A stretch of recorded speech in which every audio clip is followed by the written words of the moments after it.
Okay, so get this picture in your head. We've got the black market, we've got video games. Those two things don't always go together, right? But that's what we're diving into today. The possible sale of a prototype Nintendo Switch 2 on the black market, no less. Yeah, and we've got this leaked document we're looking into. Really lays out the whole thing, and it's got some crazy This details. document's from October 26, 2023, popped up on some Chinese forums, so pretty underground stuff.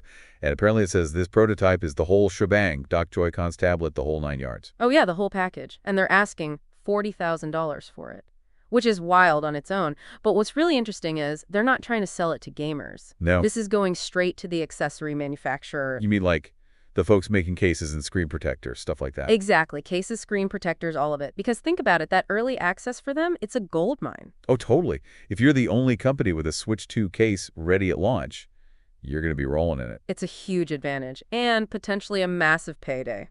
But is any of this for real? 40 grand is a lot to drop on something that might not even be real. Well, there's some reason to think the seller is legit. Remember a while back those CAD images of the Switch 2 leaked? Oh yeah, I remember those. A lot of people were skeptical at first. Right, there was definitely doubt. Until some companies, like D-Brand, actually started making accessories based on them. D-Brand.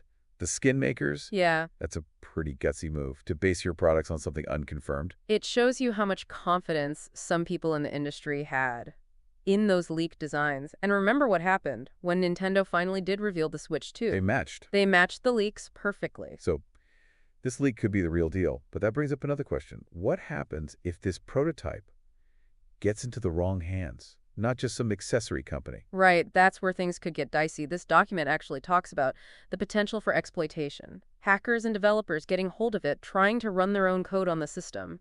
Oh man. And if the Switch 2 uses a similar operating system to the current one, wouldn't that make it even easier to crack? Possibly, hackers are always looking for vulnerabilities. And a pre-release console, that's a gold mine of potential exploits. Imagine if someone cracked the system before launch. Chaos. Piracy, unauthorized modification, all bets are off. Nintendo would be in damage control mode, trying to patch everything up. Yeah, it would be a PR nightmare. It could even push back their release schedule. Oh, for sure. Imagine having to delay the console launch because of a security breach from a leaked prototype. It's It's crazy. a big mess. It's one document has opened up so many possibilities. It's like a Pandora's box. And there's one more detail that caught my eye. It mentions Switch 2 Pro controllers, available the following week. Oh, really? Yeah. I wonder if that's a separate leak, or maybe it's tied to the console sale, like a bonus. Buy the prototype, get the exclusive controllers. Who knows? It's a mystery. Every time we learn something new, it just raises more questions. Black market deals, security risks, new controllers. We're going down the rabbit hole here. It's a deep dive. For sure. But we need to be realistic. This is all based on one leaked document. Right. We have to be a little skeptical. Absolutely. And even if this prototype is the real deal, it probably doesn't have any games on it. True. What's a console without games? An expensive paperweight. Exactly. The software is just as important as the hardware. It's like having a top-of-the-line kitchen, but no ingredients to cook with. Perfect analogy. So where does this leave us? We've got this possible Nintendo Switch 2 prototype floating around out there, maybe in the hands of accessory makers already. And the possibility that hackers and developers could get their hands on it, too. A lot to think about. It is. The implications are huge. I mean, it really makes you think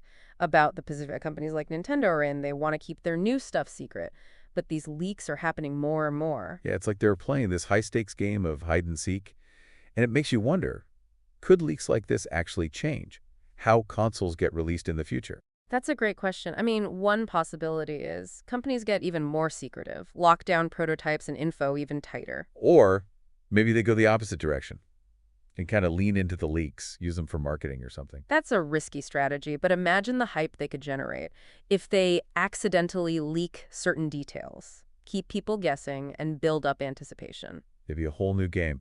But let's shift gears for a second. Let's talk about the ethics of all this. If you were an accessory maker, would you be tempted by this black market offer? It's tough to say. I mean, on one hand, you've got the chance to beat the competition, potentially make a ton of money. It's definitely tempting. But there's a big but. You're essentially profiting from stolen property, undermining the people who made the console. And the legal risks. Oh yeah, huge legal risks. You could get in serious trouble. Not to mention what it would do to your reputation if people found out you used a leaked prototype. It's a double-edged sword. Absolutely. High risk, high reward. Each company would have to decide if it's worth it. It's a tough choice. And it brings up some bigger questions, too, about the relationship between consumers and companies. And technology in general. Well, it all comes back to that desire to be the first, to have the newest thing. Sometimes that can lead people down a shady path. A path they might not otherwise take. Exactly. And it's up to each of us to figure out where we draw the line. So we've talked about a lot today.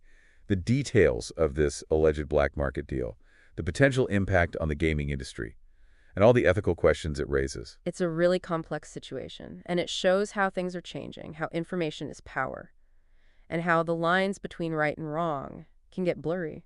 And as this story unfolds, who knows what else we'll learn. I'm sure there are more surprises in store. It's kind of exciting. It is. It's like a mystery we're trying to solve. We get these little clues, and we're trying to piece together what happened. And what might happen next. Right. It reminds us that, even in a world where information spreads so fast, there are still secrets out there, still stories waiting to be told. It definitely keeps things interesting. So before we finish up this deep dive, I want to leave our listeners with a thought.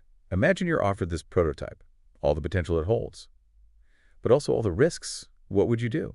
Would you risk it all for a glimpse into the future? Or play it safe, knowing that sometimes the better knowledge is the kind we have to wait for? It's a question that goes beyond gaming. It's about our own ambitions, our desires, and what we believe is right and wrong. It really makes you think. It does.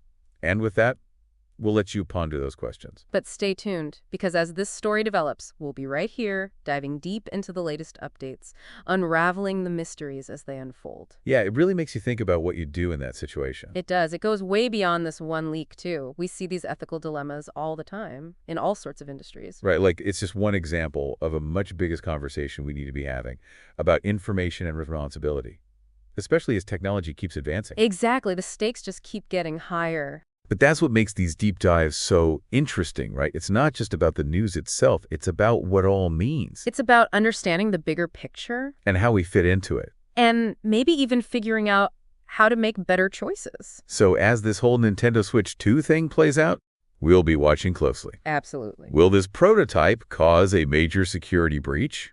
Will accessory makers give in to temptation? Who knows? Only time will tell. But one thing's for sure, this is just the beginning. It feels like we're just scratching the surface. Of a much bigger story. A story about innovation and secrecy and the constant push for what's next. And we'll be here with you every step of the way. Zipping deep into all the twists and turns. So until then, keep those minds curious. And those controllers charged up. We'll see you next time. Pella P10.